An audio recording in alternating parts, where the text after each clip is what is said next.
خطاب به مادرش بین بغداد و کرمانشاه. 22 ژوئن 1840.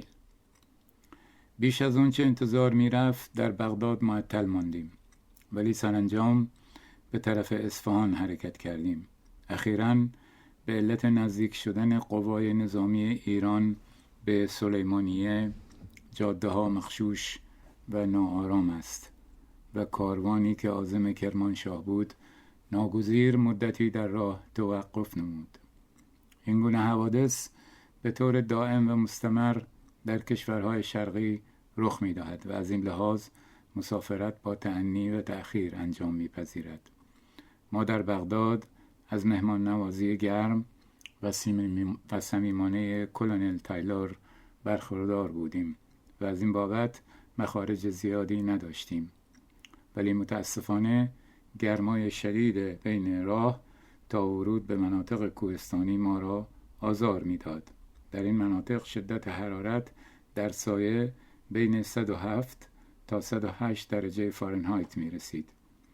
هنگامی که وارد سرزمین بابل شدیم، برای مدتی در بغداد منتظر حرکت کاروان شدیم. روزها به خاطر گرمای شدید در میان باغها و نخلستانها یا در زیر دیوارهای کهنه و متروکه با برپا کردن سایبانی از عبا یا شال خود استراحت می‌کنیم و شبها به مسافرت ادامه می‌دهیم. امروز 24م که این نامه را می‌نویسم در باغ زیبایی کنار روستای کناکی در شمال رودخانه دیاله که در خاک ایران است اتراق نمودیم. فکر می‌کنم این قریه خراجگزار دولت عثمانی است. در این مکان قلل رفیع و پرتگاه‌های مخوف کوه‌های کردستان در برابر ما قد علم کردند و از زمانی که وارد محدوده فرات شدیم مناطقی به این قشنگی و زیبایی ندیدیم.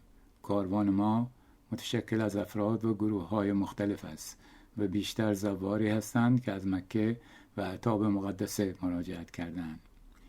تمام افراد کاروان سواره و پیاده، زن و کودک روی هم رفته به 70 نفر تخمین زده می شوند و تعداد حیوانات، اسبها، قاطرها و الاغ‌ها نیز به 55 رأس بالغ می گردد.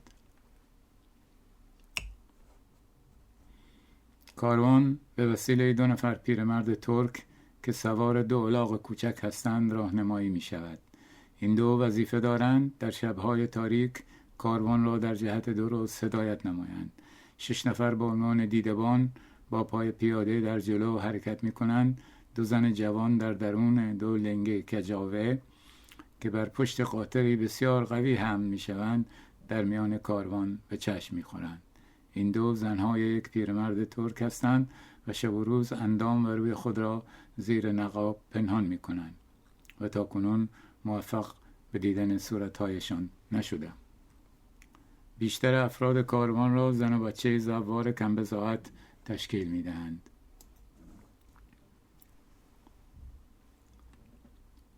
تنها 2 نفر میرزا در میان جمع دیده می شوند که خود را از دیگران بالاتر می دانند و این 2 مستوفی هر کدام یک قلیاندار اختصاصی دارند که در تمام ساعات شب و روز آماده خدمت هستند تا در صورت لزوم قلیانها را آماده و در دسترس اربابان خود قرار دهند.